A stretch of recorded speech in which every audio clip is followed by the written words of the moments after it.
আসসালামু আলাইকুম। কেমন আছেন সবাই? আসুন আমরা সবাই সবার সাধ্য অনুযায়ী সহযোগিতা করি। ৫০০, ১০০, ৫০, ১,০০০, ৫,০০০ যে যার সাধ্য মতো সহযোগিতা করার চেষ্টা করি।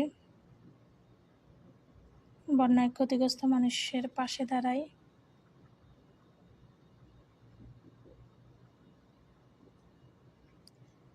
আমরা যে যার জায়গা থেকে সহযোগিতার হাত বাড়িয়ে দেই এবং যাদের মনে হবে যে আমরা বিশ্বাস করি তাদের বিকাশ এবং নগদ নাম্বারে পাঠিয়ে দিব। আমাদের বাংলাদেশের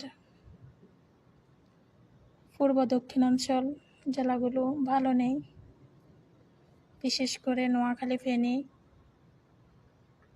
কুমিল্লা জেলাগুলোতে